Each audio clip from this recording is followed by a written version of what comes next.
Saya ingin mengajak kita merenungkan hidup ini. Hidup ini sebetulnya nggak berat kalau kita bisa tahu tujuannya.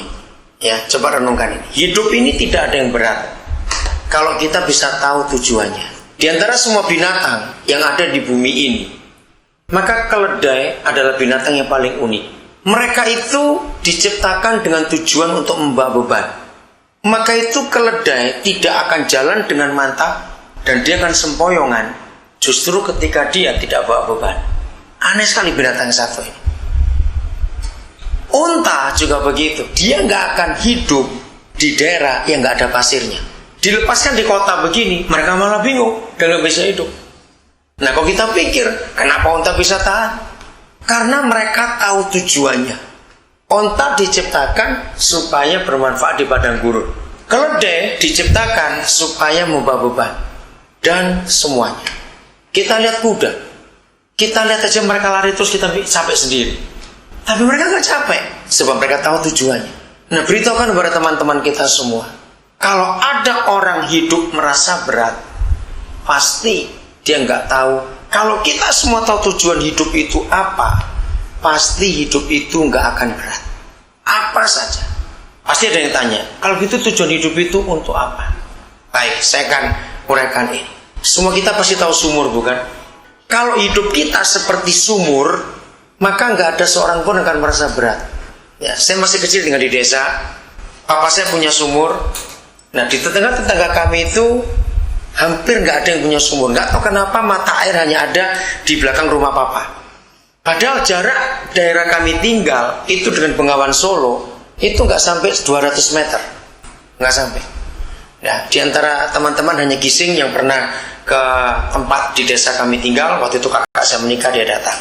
Ketika saya sadar sebagai anak-anak, waktu itu musim kemarau, papa saya itu membuat sumur itu lebarnya itu cukup lebar. Saya pikir kenapa? Nah, setelah saya makin besar, saya tahu supaya tetangga-tetangga waktu ngambil supaya lebih banyak langsung. Saya pernah hitung kira-kira 20 orang itu bisa ngambil air saat yang sama. Selesai ngambil air, 20 orang lagi datang. Nah, satu kali musim kemarau, namanya anak-anak pasti mikirnya pelit, bukan? Saya tuh mau ngelarang mereka, jangan ambil banyak-banyak. Kalau habis saya besok minum apa? Saya mandi pakai apa? Namanya anak kecil.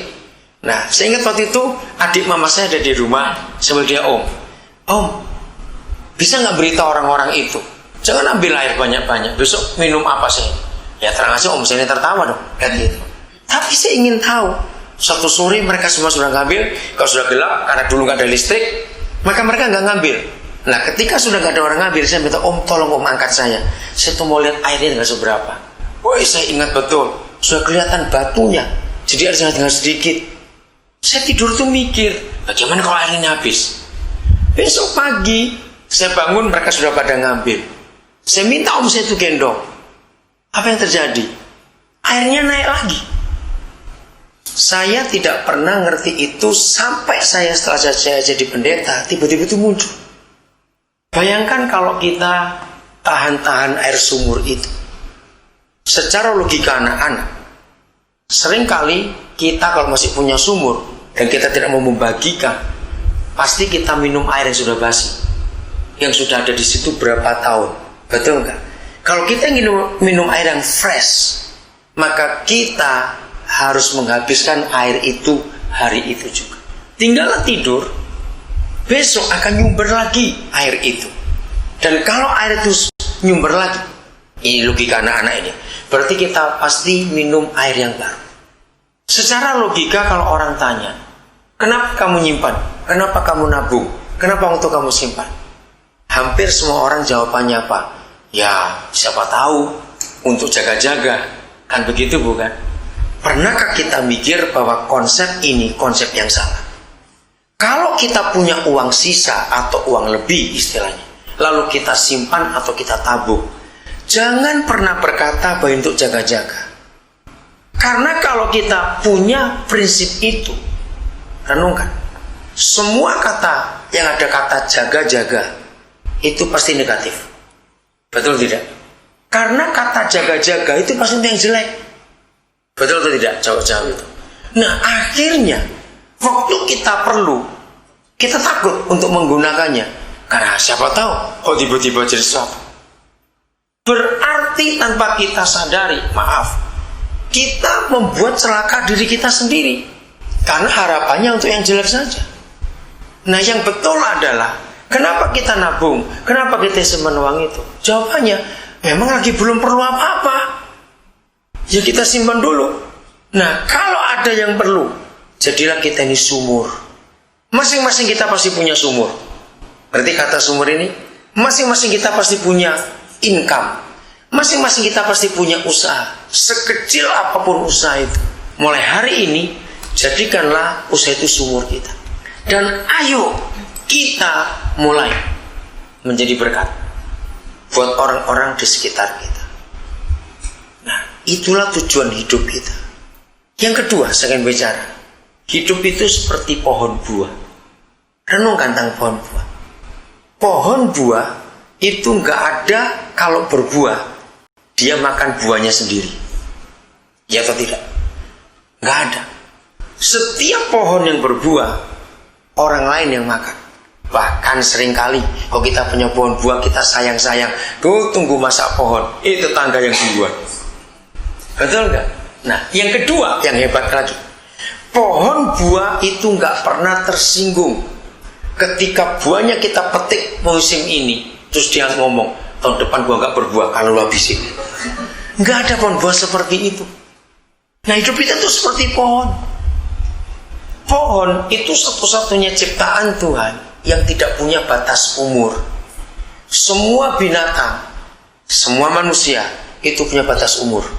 Sekian pasti sudah nggak akan tahan lagi. Kalau pohon tidak. Kalau kita pelajari biologi, kita kagum dengan pohon itu.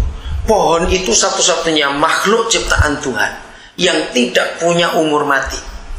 Kalau pohon itu dibiarkan hidup terus, gak usah diganggu, dia akan hidup. Hebat sekali. Dan pohon itu gak pernah berhenti berbuah. Inilah tujuan hidup.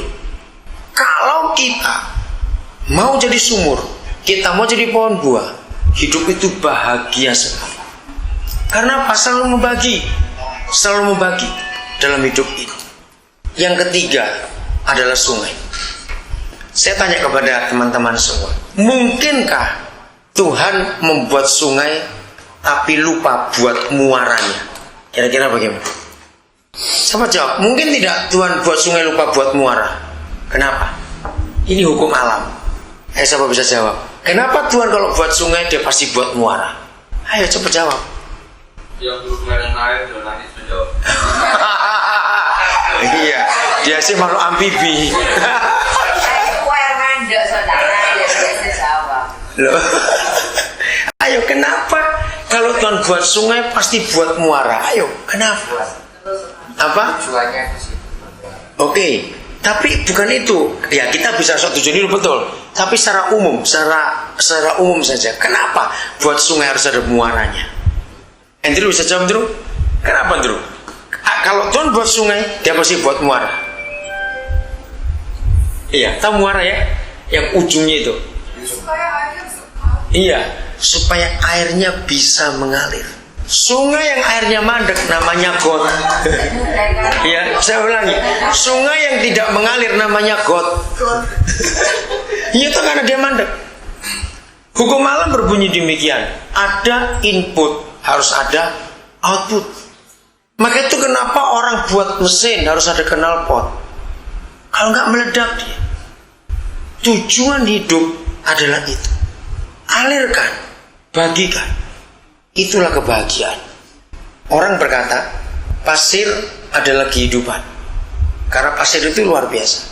Orang yang genggam pasir, makin kuat dia pegang, apa yang terjadi? Habis, betul. Aneh sekali.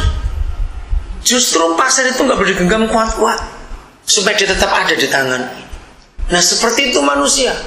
Kalau orang itu pelit, dia justru makin nggak menikmati apa-apa karena lepas. Maka kesimpulannya adalah Tuhan itu takdirkan kita manusia hidup itu harus selalu membagi, tidak boleh tidak. Nah, saya lanjutkan soal sungai. Menarik sekali.